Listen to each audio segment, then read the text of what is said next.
إن الحمد لله نحمده ونستعينه ونستغفره ونستهديه ونتوب إليه، ونعوذ بالله من شرور أنفسنا ومن سيئات أعمالنا. من يهدي الله فهو المهتد، ومن يضلل فلن تجد له وليا مرشدا. وأشهد أن لا إله إلا الله وحده لا شريك له، أكرمنا بخير كتاب أنزل، وخصنا بخير نبي أرسل محمد صلى الله عليه وسلم. وأشهد أن محمدا عبده ورسوله، صفيه وخليله، أدى الأمانة وبلغ الرسالة ونصح الأمة، وجاهد في الله حق جهاده حتى أتاه اليقين. فاللهم احينا على سنته وأمتنا على ملته، واحشرنا في زمرته مع الذين أنعمت عليهم يا رب العالمين يا أرحم الراحمين. يقول الله عز وجل في كتابه الكريم: يا أيها الناس اتقوا ربكم الذي خلقكم من نفس واحدة وخلق منها زوجها وبث منهما رجالا كثيرا ونساء، واتقوا الله الذي تساءلون به والأرحام إن الله كان عليكم رقيبا. يا أيها الذين آمنوا اتقوا الله وقولوا قولا سديدا يصلح لكم أعمالكم ويغفر لكم ذنوبكم، ومن يطع الله ورسوله فقد فاز فوزا عظيما. اللهم اجعلني وأحبتي من الفائزين. أما بعد، فإن أصدق الحديث كتاب الله، وخير الهدي هدي محمد صلى الله عليه وسلم، وشر الأمور محدثاتها، وكل محدثة بدعة، وكل بدعة ضلالة، وكل ضلالة هي وصاحبها في النار. اللهم اجرنا من البدع والنار يا رحيم يا رحمن يا جبار.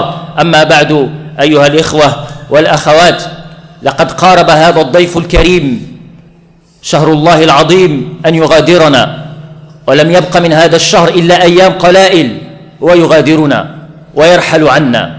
فنسأل الله عز وجل أن يبارك لنا فيما صمناه وقمناه، وأن يبلغنا إلى نهاية رمضان لنشهد نهاية توزيع الجوائز بإذن الله عز وجل. Mes chers frères et sœurs, il reste seulement quelques jours pour que l'invité d'Allah Azza wa Jal, le grand invité d'Allah Azza wa Jal, nous quitte. Il va partir, il va nous laisser tout seul. Le mois de Ramadan, c'est bientôt fini. Et on a entamé déjà les 10 dernières nuits et 10 derniers jours du mois de Ramadan. ولذلك إنما الأعمال بالخواتيم. الإنسان يحرص على أن تكون خاتمة أعماله هي التي فيها خير. فإنما الأعمال بالخواتيم. وأبو بكر الصديق كان دائما في دعائه يدعو: اللهم إنا نسألك أو اجعل أيامنا خير أيامنا خواتمها، أو خير أعمالنا خواتمها، وخير أيامنا يوم نلقاك. هذا هو الدعاء. Ça veut dire que les actions, mes chers frères et sœurs, ne valent que par leur fin. C'est là où on est sur la ligne droite, la dernière ligne du mois de Ramadan. Et c'est le moment et l'occasion pour se rattraper et pour rejoindre les gens qui sont en avance, les gens qui prennent la tête de la course. Il faut les rejoindre. أيها الإخوة، هذه العشر الأواخر من رمضان هي فرصتنا للاستدراك. C'est notre occasion, c'est notre opportunité pour se rattraper et pour rejoindre la tête de la course. C'est une course. إننا في سباق إلى الله عز وجل، شهر المسابقة، شهر المسارعة للخيرات، وشهر الطاعة. الأبواب أيها الإخوة ما زالت مفتوحة ليستدرك ذلك الذي تخلف، ليستدرك ذلك الذي يتخلف ويستيقظ ذلك الغافل. Les portes elles sont encore ouvertes. C'est pour se rattraper.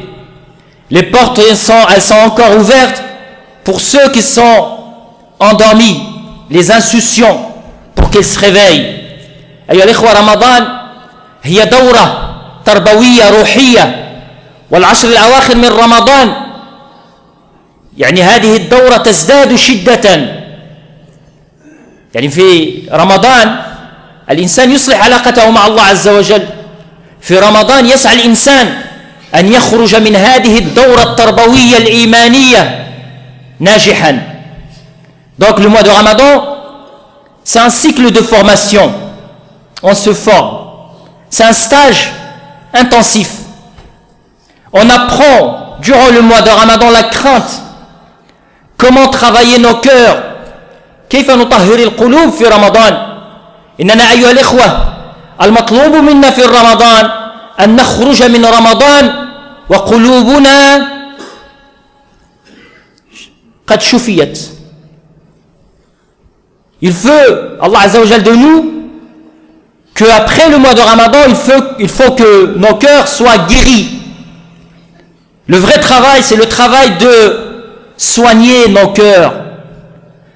على القلب أيها الإخوة بعد رمضان أن يتذوق حلاوة الإيمان. على القلب أن يستقبح القبيح وأن يستحسن الحسن. Il faut que le cœur distingue après le mois de Ramadan, distingue le bien et le mal, entre le bien et le mal. Il faut que le cœur, ton cœur, mon frère, ma sœur, apprécie ce qui est bien après le mois de Ramadan et déteste ce qui est détestable. Al-insan limad al-hadith an hadi al-qadiyya. Pourquoi parler de cette question-là? C'est parce qu'on voit qu'après le mois de Ramadan, malheureusement, chez certaines personnes, on revient vers quoi? Vers le péché. Et on retombe dans le péché. Et ce que ces gens-là, ils n'ont pas pu profiter, ils n'ont pas compris le sens du mois de Ramadan. Le sens du mois de Ramadan, c'est d'avoir un cœur vivant.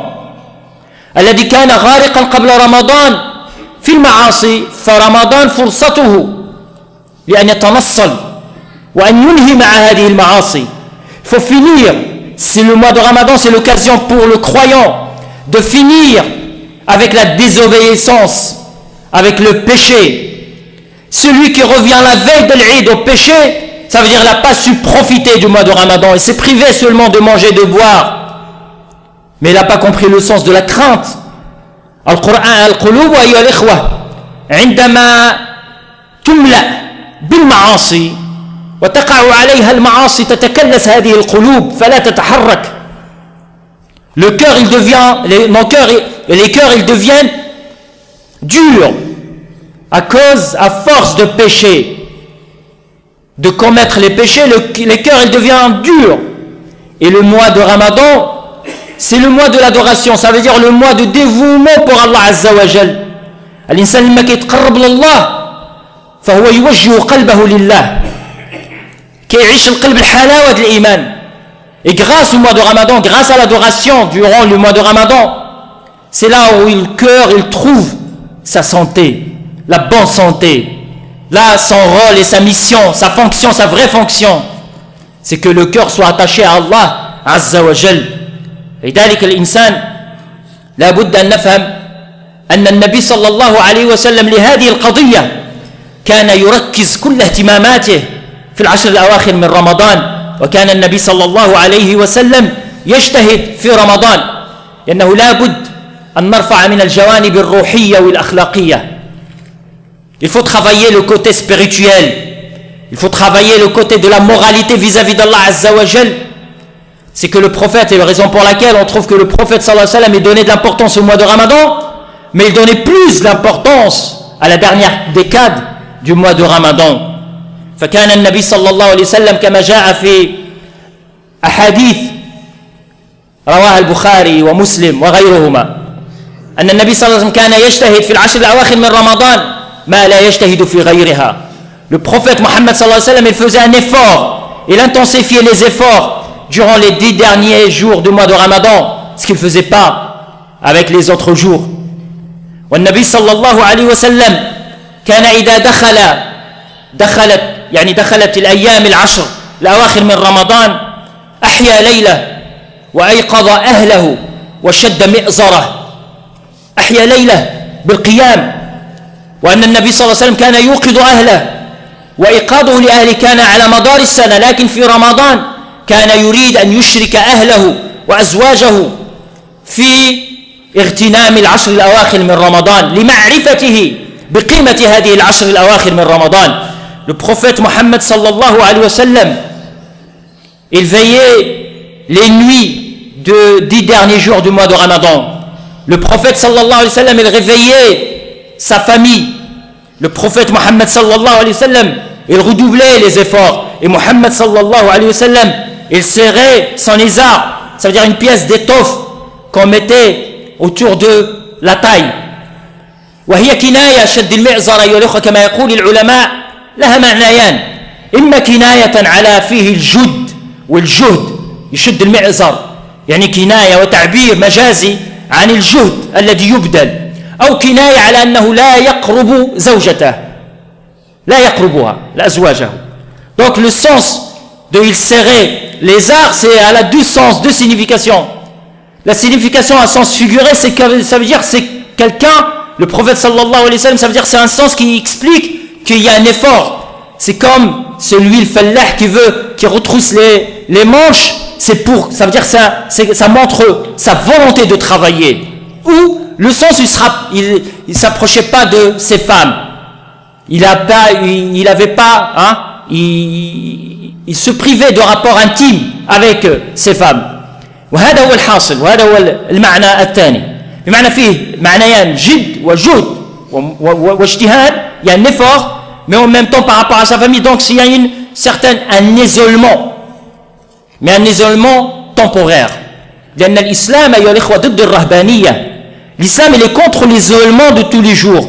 Mais l'islam nous incite à prendre un recul, un temps, une période temporaire pour un recul. Ça veut dire pour avoir un isolement temporaire. C'est de se remettre à Allah Azza wa Jal. وهذه اللحظة أيها الإخوة هي لحظة أن النبي صلى الله عليه وسلم لما كان يشد معزره وأن النبي صلى الله عليه وسلم كان يوقظ أهله وأن النبي صلى الله عليه وسلم كان يبذل الجهد في هذه العشر الأواخر يبين على أن النبي صلى الله عليه وسلم كان يهتم بطاعة الله عز وجل وأن النبي صلى الله عليه وسلم كان يبادر إلى الأوقات الفاضلة. Ça montre que le prophète Mohammed sallallahu alayhi wa sallam donnait de l'importance à la question de l'adoration. يعني تصور النبي صلى الله عليه وسلم الذي غفر الله له ما تقدم من ذنبه وما تأخر ومع ذلك كان النبي صلى الله عليه وسلم يجتهد في العشر الأواخر من رمضان. يعني الإنسان يطرح على نفسه السؤال هل التماس العشر الأواخر والاجتهاد في العشر الأواخر فقط لمغفرة الذنوب؟ ليس فقط لمغفرة الذنوب وإنما للتعلق بالله عز وجل. فهي دورة تكوينية تربوية تربيك على أن تكون طائعا لله. Il faut savoir que le prophète sallallahu alayhi wa sallam lui a effacé les péchés, tous ses péchés, les péchés futurs, les péchés le passé. Et même le prophète sallallahu alayhi wa sallam il faisait un effort durant les 10 derniers jours du mois de Ramadan. Il ne cherchait pas l'effacement des péchés. Ça veut dire il nous montre que Allah, le prophète sallallahu alayhi wa sallam, il recherchait derrière cet effort, c'est d'être un adorateur de son Seigneur. وهذا هو المعنى الذي يجعلنا أيها الإخوة أن نلتمس في العشر الأواخر من رمضان أن نتحرى ليلة من لياليه المباركة. Dans les 10 derniers jours du mois de Ramadan, il faut rechercher et observer une nuit qui est bénie. C'est la nuit de la valeur, de la grande valeur, ou la nuit de destin. فمن فضائل هذا الشهر العظيم ومن فضائل هذه العشر الأواخر من رمضان ومن خصائصها ومن مميزاتها أن فيها ليلة القدر. الله عز وجل في القرآن الكريم يقول إنا أنزلناه في ليلة القدر وما أدراك ما ليلة القدر ليلة القدر خير من 1000 شهر تنزل الملائكة والروح فيها بإذن ربهم من كل أمر سلام هي حتى مطلع الفجر. Parmi les particularités de cette dernière décade, que durant cette dernière décade, il a eu la révélation, le grand événement, qui est la révélation du Coran al-Karim, de la parole d'Allah Azza wa Jal. Il y a une nuit bénie. Cette nuit, elle a eu cette bénédiction grâce à la révélation du Coran. Et Allah dit à propos de cette nuit, il dit dans le Coran, nous l'avons certes fait descendre, ça veut dire le Coran, pendant la nuit d'Al-Qadr, soit la nuit de destin, la traduction, ou la nuit de la grande valeur, Al-Qadr. Et qui tu diras ce qui est la nuit de Al-Qadr. La nuit d'Al-Qadr est meilleure que 1000 mois. Durant celle-ci, descendent les anges, ainsi que l'esprit, ça veut dire l'ange Gabriel, Jibril, alayhi salam, par permission de leur Seigneur pour tout ordre. Cette nuit, elle est paix et salut jusqu'à l'apparition de l'aube. Allah Azza wa Jal في القرآن الكريم عظم هذه الليلة أعطى لهذه الليلة قيمتها أيها الإخوة. Allah il a donné de l'importance à cette nuit dans le Coran. هذه الليلة أيها الإخوة هي ليلة مغفرة الذنوب هي ليلة ستر العيوب هي ليلة المغفرة كما جاء في الصحيحين من قام ليلة القدر إيمانا واحتسابا غفر له ما تقدم من ذنبه. Cette nuit c'est la nuit du pardon, c'est la nuit de l'effacement des péchés, comme c'est indiqué dans les deux Sahih, Sahih Bukhari ou Muslim. Quiconque veille la nuit de destin ou de la valeur avec foi et en aspirant à la récompense, il se verra pardonner ses péchés passés. الله عز وجل أيها الإخوة خص هذه الليلة بخصائص. من هذه الليلة أن الله عز وجل أنزل فيها القرآن جملة من اللوح المحفوظ إلى بيت العزة في السماء الدنيا، ثم أنزله على قلب محمد صلى الله عليه وسلم مفصلا حسب الوقائع والأحداث مدة 23 سنة. Parmi les particularités de cette nuit, c'est qu'Allah Azza wa Jalla a révélé, a fait descendre le Coran du haut de la table sauvegardée, Lawh al-Mahfoud, vers le ciel le plus bas. Et après, durant 23 ans, il a été révélé sur le cœur de Muhammad sallallahu alayhi wa sallam. C'est selon les circonstances, selon les situations, selon les besoins. وهذه من حكم الله عز وجل في التعامل مع القرآن. إن في هذه الليلة أيها الإخوة في العشر الأواخر ليلة القدر هي ليلة المباركة. C'est une nuit bénie. في هذه الليلة أيها الإخوة تتنزل الملائكة والروح الأمين جبريل عليه السلام. Dans cette nuit, les anges descendent et même guidés par Jibril. صورة هذه الدورة السنوية. C'est un rendez-vous annuel. C'est une rencontre annuelle avec les anges. الملائكة أيها الإخوة عندما تأتي فهي تأتي بالرحمة وتأتي بالمغفرة. الملائكة quand il vient, les anges, il vient, ça veut dire il vient avec quoi? Avec la miséricorde d'Allah Azza wa Jal. فالتمسوا هذه الرحمات وهذه النفحات التمسوها في هذه الليلة وطيلة ليالي العشر الأواخر من رمضان.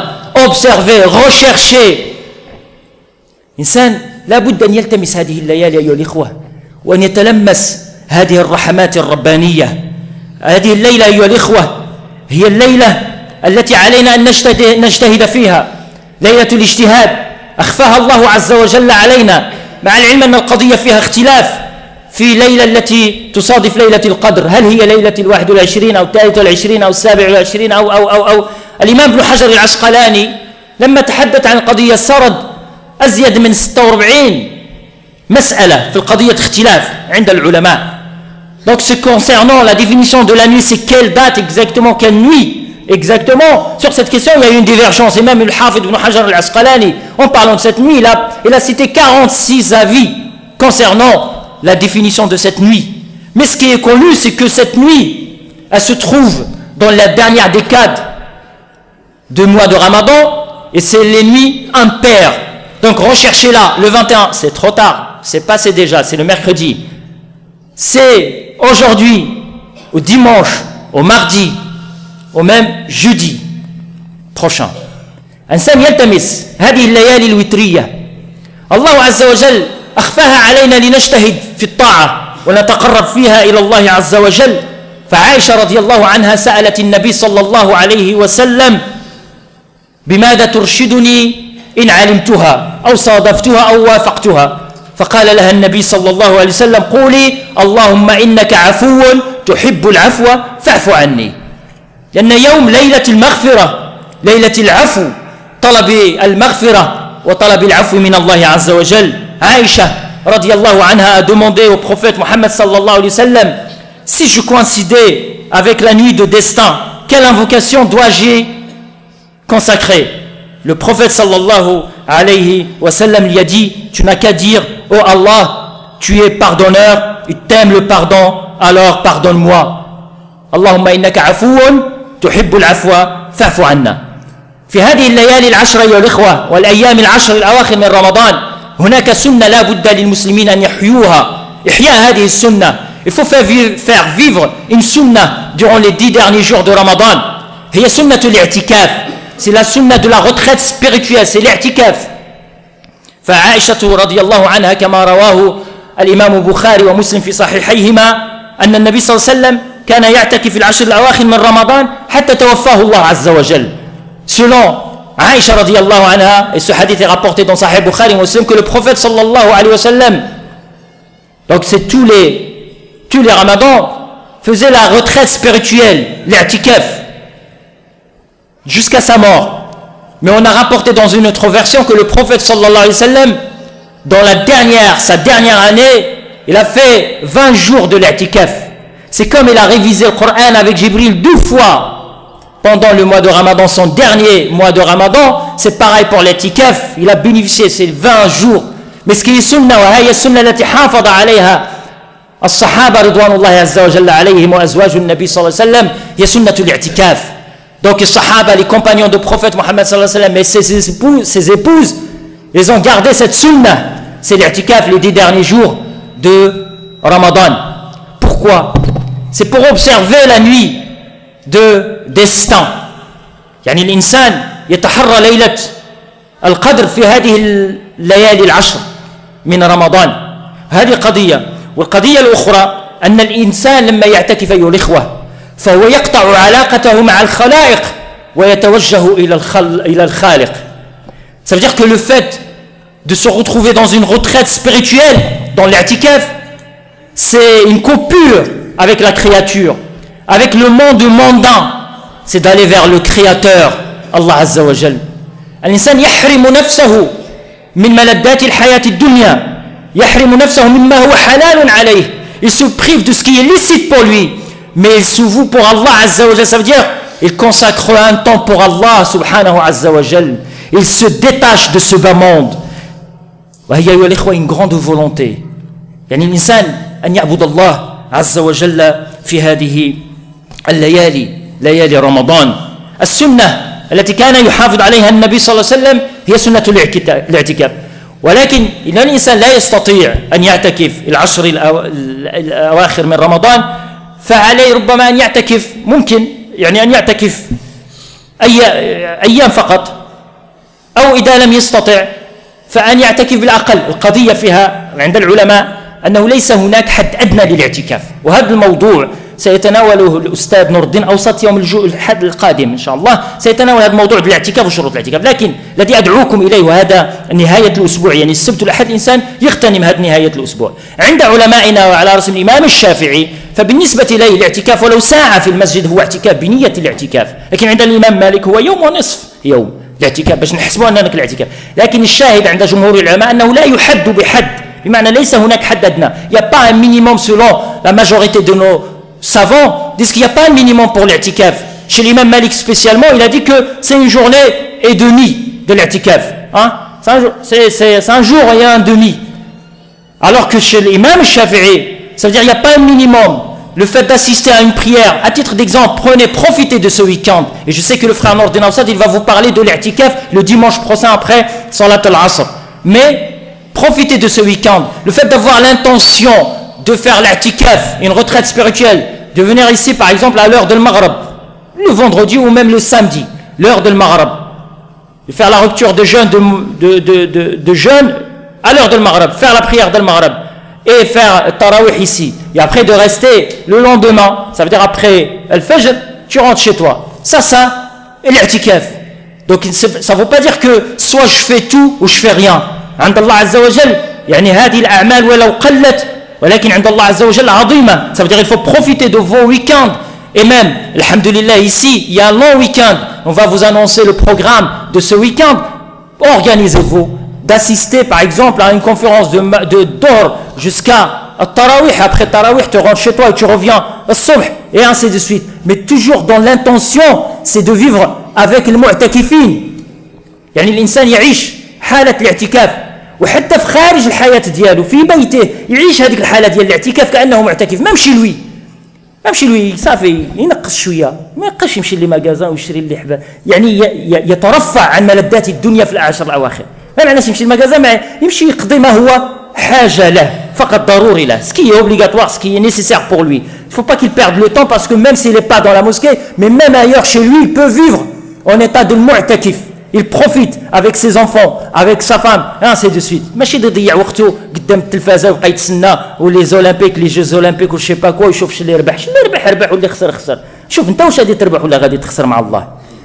يعني هذا واقع ايها الاخوه، ان في الانسان في العشر الاواخر ان يهتم بنفسه. والقضيه ان العشر الاواخر هنايا تنبيه، العشر الاواخر ديال رمضان ليست هي العشر الاواخر ديال الحجه. الانسان يهتم بالنظافه ديالو. والنبي صلى الله عليه وسلم النبي صلى الله عليه وسلم كان يستحم ما بين صلاة المغرب وصلاة العشاء، كيدوش النبي صلى الله عليه وسلم. هي ماشي كيدير الحجة، الإنسان لا يأخذ من أظفاره ولا من شعره، لا بالعكس، فكان النبي صلى الله عليه وسلم تغسل له زوج عائشة رضي الله عنها، كانت تغسل له شعره وهو معتكف. يعني القضية ديال الاعتكاف لا يمنع، ماشي اللي يكون موسخ، ليس هذاك الزهد التقشف المغشوش، لا هذاك خطأ.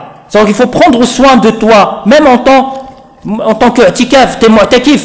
En étant mu'takif, tu prends soin de toi. Tu fais ta douche, le prophète sallallahu alayhi wa sallam dans sa sunna, il prenait sa douche entre le maghrib et l'isha, toutes les nuits. Ça c'est de se faire beau, parce que tu es en adoration. C'est pas pareil que les deux, pour ne pas confondre avec les 10 premiers jours de l'hijja. Il ne faut pas prendre de tes ongles et de tes cheveux jusqu'à le jour de l'Eid. Non, c'est le contraire. Là, il faut prendre soin de toi parce que tu es en adoration.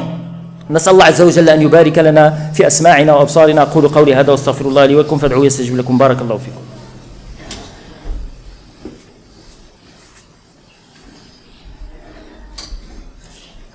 الحمد لله وكفى والصلاة والسلام على النبي المصطفى وعلى آله وصحبه ومن بسنته قد اقتفى. أيها الإخوة، يعني الإنسان في هذه الأيام الأواخر عليه أن يكرم ضيف الرحمن هو القرآن، أن يكرم هذا الشهر العظيم. Il faut faire un effort intense durant les 10 derniers jours du mois de Ramadan. لأن هذا الصيام والقيام القرآن والصيام سيشفعان لك يوم القيامة. Ils vont être un témoin pour toi. Ils vont intercéder pour toi, Inch'Allah Ta'ala, le jeûne du mois de Ramadan et tes prières et le Coran الكريم. يعني إنسان يجتهد لأن يخدم الله عز وجل من خلال واجباته. Être au service d'Allah عز وجل par le biais de ces actes d'adoration. في العشر الأواخر زيادة الصدقات. الإنسان كان النبي صلى الله عليه وسلم أجود الناس وكان أجود من الريح المرسلة. Le prophète sallallahu alayhi wa sallam, il était généreux. Donc même les 10 derniers jours, c'est les jours de la générosité et de dons. وهنا إشارة أيها الإخوة، الإنسان ممكن أن يعيش وأن يأخذ من فضائل المعتكفين. ربما في هذا المسجد إن شاء الله الإخوان فاتحين ما منعينش الاعتكاف. Ici dans cette mosquée, ils n'ont pas interdit l'i'tikaf. Alhamdulillah. Wallah, il y a l'Ikhwa dans des pays, même musulmans, il y a une interdiction de l'i'tikaf. On contrôle l'i'tikaf. Non, c'est sélectionné et tout, c'est de l'interdiction. Ici, alhamdulillah, ici en France, il y a cette possibilité quand même d'avoir l'i'tikaf dans des mosquées. Et alhamdulillah, ici, il y a des frères qui ont commencé déjà l'i'tikaf. On vous invite à faire l'i'tikaf. Il y a cette possibilité. Donc là, vous pouvez venir ici. C'est pour ceux qui ne sont pas au courant, Inch'Allah. Ici, c'est possible. Vous pouvez faire votre i'tikaf ici. Et en plus, si tu veux vivre, avoir la récompense de l'mu'takif, ne serait-ce que donner à manger à ces mu'takifines. Et là, par l'occasion, on félicite toutes les sœurs qui participent, et tous les frères, surtout les sœurs qui participent pour l'iftar, dans Amaliyat al-iftar, surtout les vendredis, samedis, dimanches, ici. Et ça, c'est l'occasion, Inch'Allah, ramener du repas pour ceux qui vont rester ici, parce qu'ils ne peuvent pas rentrer chez eux toute la semaine. Avant, on faisait l'iftar ici le vendredi, samedi, dimanche, mais dans la semaine, Inch'Allah, faites un isar. Et ça, c'est dans l'intention d'avoir la satisfaction et l'ajr et la récompense de celui qui a jeûné et celui qui est resté ici dans la mosquée. وهناك أيها الإخوة بعد نسأل الله عز وجل أن يبارك لنا في هذا اليوم العظيم. فاللهم يا رب لك الحمد حتى ترضى، ولك الحمد إذا رضيت، ولك الحمد بعد الرضا، ولك الحمد من السماوات والأرض ومن ما بينهما. اللهم تقبل منا الصلاة والصيام واحشرنا في زمرة خير الأنام. اللهم يا رب استرنا فوق الأرض واسترنا تحت الأرض واسترنا عند العرض بين يديك. اللهم يا رب اجعل القرآن العظيم ربيع قلوبنا وجلاء همومنا وأحزاننا. اللهم ألف بين قلوبنا وأصلح ذات بيننا. اللهم ارحم آباءنا وارحم من له الحق علينا. اللهم ارحم موتانا واشف مرضانا واغن فقراءنا. اللهم يا رب انصر إخواننا في سوريا. اللهم كن لهم معينا وظهيرا ووليا ونصيرا. إن الله يأمر بالعدل والإحسان وإيتاء ذي القربى وينهى عن الفحشاء والمنكر والبغي يعظكم لعلكم تذكرون. أيها الإخوة، هناك إخبارات